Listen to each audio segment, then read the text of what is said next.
Hi friends, మహాభారతంలోని ఎన్నో పాత్రలకు మంచి గుర్తింపు వచ్చింది. అలాగని అన్ని పాత్రలకు మంచి గుర్తింపు వచ్చిందని చెప్పలేం. ఎందుకంటే కొన్ని గొప్ప పాత్రలకు అంతటి ప్రాముఖ్యత గాని గుర్తింపు కాని రాలేదు. అలా గుర్తింపు రాని పాత్రలలో ఈ యోధుడు కూడా ఒకడు. ఈ యోధుడు సత్యమే మాట్లాడుతూ ధర్మాన్నే ఎంచుకొని ధర్మ మార్గంలోనే నడిచాడు. విలువిద్యలో గొప్ప నైపుణ్యం కలవాడు. నీతి నియమాలకు విలువిచ్చి వాటికే కట్టుబడి జీవించిన ఆదర్శప్రాయమైన వ్యక్తి. ఈ మహాయోధుడు అస్త్రశస్త్ర కళల్లో ఎంతో నైపుణ్యం కలవాడు. ఒకేసారి 60,000 మందితో పోరాడగల వీరుడు, అత్యంత శక్తివంతుడు. ఈ యోధుడు కౌరవ పక్షాన ఎందుకు పోరాడాడు? ఎందుకు కౌరవులు ఈ యోధుడిని సర్వసైన్యాధ్యక్షుణ్ణి చేయలేదు? ఒకవేళ ఈ యోధుడు కౌరవ సర్వసైన్యాధ్యక్షుడు అయి ఉంటే పాండవులను కాపాడడం శ్రీకృష్ణ భగవానునికి కూడా కష్టతరంగా ఉండేది. ఆ మహాయోధుడు ఎవరు? అంతటి శక్తివంతమైన యోధునికి ఎందుకు గుర్తింపు రాలేదు?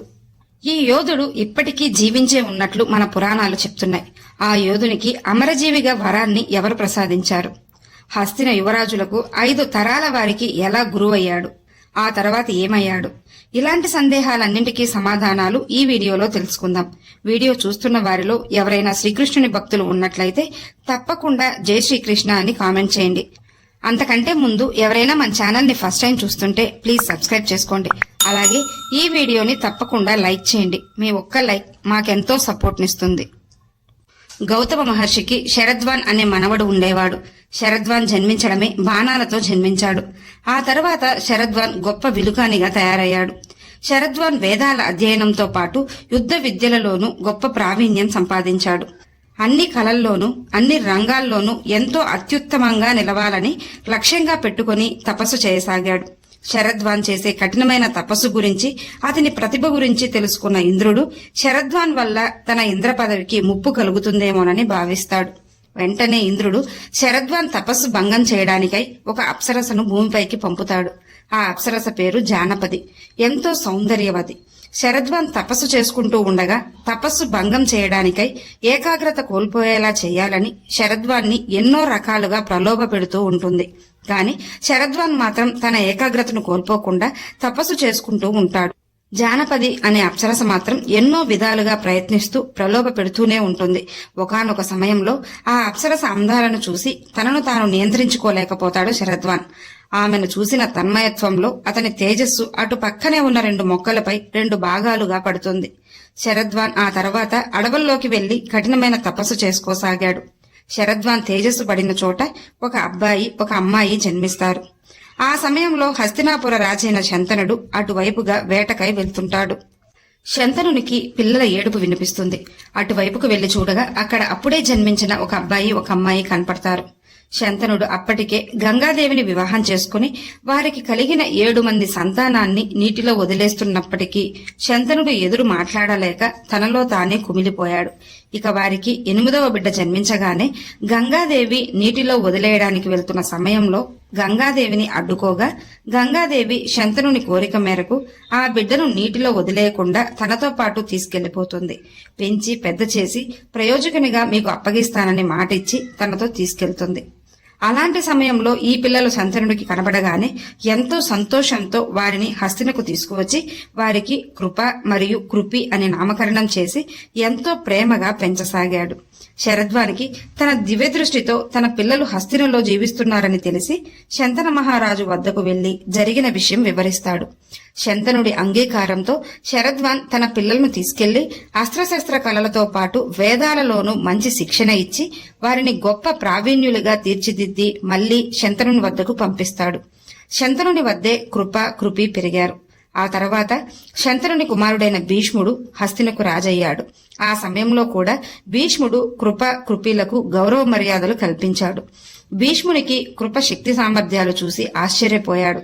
హస్తినలోనే గురుకులం ఏర్పాటు చేసి హస్తిన యువరాజులకు విలువిద్య నేర్పమని గురువుగా కృపను నియమిస్తాడు భీష్ముడు. అందుకే ఆనాటి నుండి కృపాచార్యునిగా పిలువబడ్డాడు.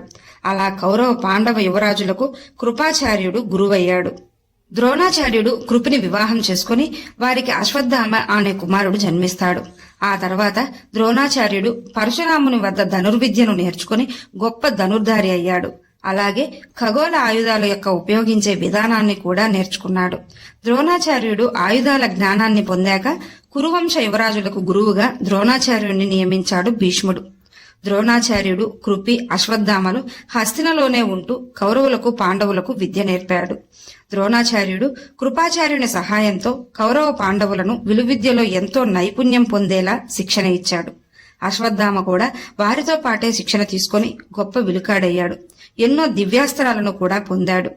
కృపాచార్యునికి తన సోదరి కుమారుడైన అశ్వత్థామ అంటే ఎంతో ఇష్టం, ప్రేమాభిమానాలు ఉండేవి. కృపాచార్యునికి ద్రోణాచార్యుడంటే ఎంతో గౌరవం. వీరిద్దరూ గురువులే.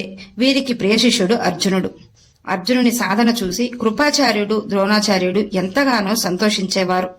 శంతనుడు పెంచి పెద్ద చేశాడన్న కృతజ్ఞతతో హస్తిన యొక్క రాజకుటుంబానికి కృపాచార్యుడు విధేయునిగానే జీవించాడు. కృపాచార్యుడు తన ధర్మసూత్రాలకు కట్టుబడే జీవించాడు. పాండవులంటే ఎంతో అభిమానం.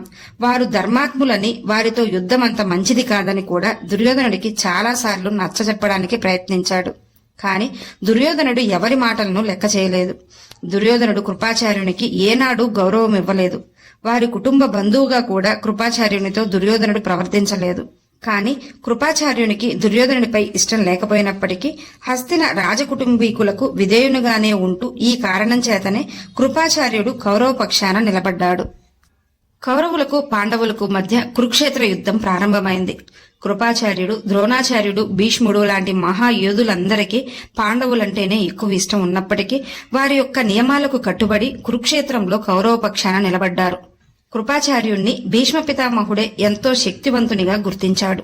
అలాంటి కృపాచార్యునికి విలువివ్వలేదు దుర్యోధనుడు. ఒకవేళ దుర్యోధనుడు కృపాచార్యుణ్ణి సర్వసైన్యాధ్యక్షునిగా చేసి ఉంటే పాండవులకు విజయం కష్టతరంగా మారేది. శ్రీకృష్ణుడికి కూడా పాండవులను కాపాడడం కష్టమయ్యేది. అంతటి శక్తివంతుడు కృపాచార్యుడు. కురుక్షేత్రంలో పాండవ సైన్యాన్ని ఎంతో వీరోచితంగా పోరాడి క్షీణింపజేశాడు. 60,000 మందితో ఒకేసారి పోరాడగల యోధుడు కృపాచార్యుడు. పాండవ పక్షాన ఉన్న యోధులైన అర్జునుణ్ణి, సాత్యకిని, దృష్టద్యుమ్నుణ్ణి ఓడించాడు. పద్మవ్యూహాన్ని ద్రోణాచార్యునితో పాటు కృపాచార్యుడు కూడా రచించాడు. కర్ణుడు మరణించాక దుర్యోధనుడి వద్దకు వెళ్లి ఇప్పటికైనా సంధి చేసుకోమని దుర్యోధనుడిని కోరాడు కృపాచార్యుడు. కాని ఆ మాటలను కూడా లెక్క చేయలేదు దుర్యోధనుడు. కురుక్షేత్ర యుద్ధం ముగిసిన రోజు రాత్రి అశ్వత్థామ పాండవులను చంపాలనుకున్నప్పుడు కృపాచార్యుడు అశ్వత్థామకు ఎంతగానో నచ్చచెప్పి చూశాడు. కాని అశ్వత్థామ వినలేదు. అశ్వత్థామపై ఉన్న మమకారంతో అశ్వత్థామ వెంట నడిచాడు కృపాచార్యుడు. కాని ధర్మాత్ములైన పాండవులు కృపాచార్యునిపై ఉన్న గౌరవంతో తర్వాత తరాల వారికి కూడా గురువుగా నియమించారు. అలా కృపాచార్యుడు హస్తిన యువరాజులైన 5 తరాల వారికి గురువయ్యాడు. సప్త చిరంజీవులలో ఒకరు కృపాచార్యుడు. విష్ణు పురాణం ప్రకారం శ్రీకృష్ణుడు కృపాచార్యునికి అమరత్వాన్ని వరంగా ప్రసాదించాడు. ఈ వీడియో మీకు నచ్చినట్లయితే లైక్ చేయండి, షేర్ చేయండి, అలాగే సబ్స్క్రైబ్ చేసుకుని పక్కనే ఉన్న బెల్ ఐకాన్ని ఆన్లో ఉంచుకోండి. Thanks for watching.